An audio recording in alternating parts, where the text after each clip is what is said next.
बाबा हाणे मां छा कयां, मां बि अकेलो माण्हू आहे न, जेको वांदो थींदुमि त तोॾे ईंदुमि न। हिते वेठो आहियां। अच्छा घर ॾे महिमान आहिनि, उनखे खीर लाइ पैसा कोन, उनखे खीर वठी ॾे न, 100 रुपए खीर वठी वञा मां। घर महिमान आया आहिनि वरी उहो 100 रुपए बि मां उहा न इन पैसा छा कजे। हिकु हणऊं त ॿियो अफ़ाल बचड़ा। बा तूं बंदि त कर, तूं बंदि कर, पोइ ॾिसूं था हिन ॻाल्हि खे। केरु वरी महिमान आया आहिनि? ओॾो वारा आया आहिनि, मासात वारा। ऐं अवेला महिमान पाण पिटा आहिनि, मासात वारा बि क़ुर रोज़ रुली मो आहिनि। हाणे ॻाल्हि ॿुध, हिकिड़ो कमु कर, हिकिड़ी टल कयूं था। ज़ाहिर आहे मासात वारा निभागा इहे ईअं जेका बिस्कुटनि सां चांहि रुखी पीअंदा त कोन।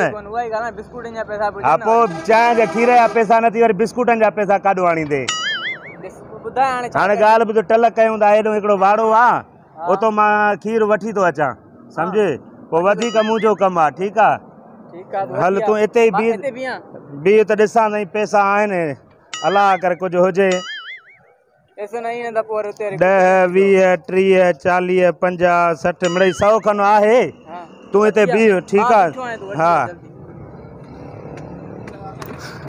अब्बा ओ उस्ताद, खीर खपे।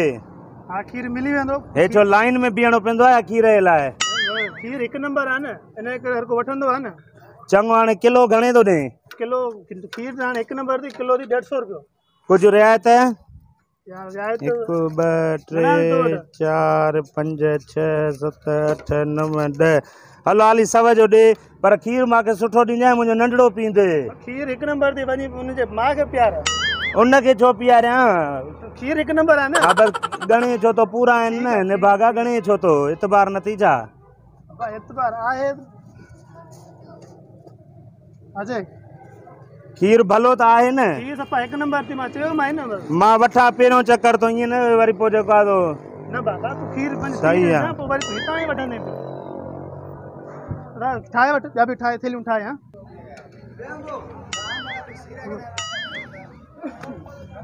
हेॾे उस्ताद मार पवई ख़ुदा जी, खीर में छा मिलायो थी? मां छा मिलायो? मां त पाणी न मिलाईंदो आहियां, मां ॿियो छा मिलाईंदुमि?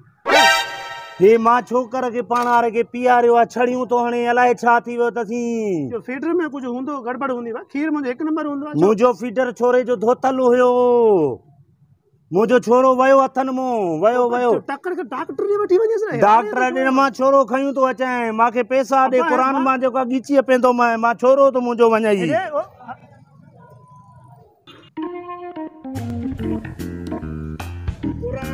मुंहिंजो छोरो वियो। अरे हे छा करे थो? हिनखे पेट में सूर पयो आहे। काथे सुमारियांसि? अस्पताल सुमारियांसि न। हेॾे अस्पताल छो? मां पुलिस ॾे थो फोन कयां, मुंहिंजो छोरो वियो। खीर त सही आहे। हाणे ॾिसे के माण्हू बीठा, मां ॾिना न। हेठि त लहो, छोरे जो पेट वियो छोरे जो पेट। खीर मूंखे एम्बुलेंस जा किराए जा पैसा ॾे, मां वटि पैसा नथी, न त मां पुलिस ॾे थो वञां। बस हल त थाणे ते हलूं। थाणे ते न वञे, बाड़ो बंदि कराईंदे निभागा छा? मूंखे ॾे कुझु पैसा ॾे त मां डॉक्टर खे त ॾेखारियां, मुंहिंजो छोरो वियो। हा भाई वटि 200 पिया आहिनि, बस छड़ा 500 इहे ई आहिनि न। तूं थाणे न वञ, तूं खीर वठी वञाई पियो न, ठही ॾींदो मां खीर मां। कहिड़ो वेल कई मुंहिंजे लाइ, किरी न पई। ॾिनो बनो आहे जान छुट्टी बाबा, न त हे त जेको वाड़ो बंदि कराइण निभागा कम VIP थी। हर ॻाल्हि ॿुध, हिन में चांहि ॿांहि बि ठाराए, ॻोठ वारनि खे बि, महिमान मासात वारा आया आहिनि न, उनखे बि खाराए। ऐं हे बिस्कुटनि जा पैसा थी, हिन में मां सिगरेट थो वठां। ठीकु आहे, तूं हल वरी। अहिड़ा महिमान अचनि नी, मूंखे यादि कंदो कर। यादि कंदुमि न, बाक़ी खे यादि कंदुमि।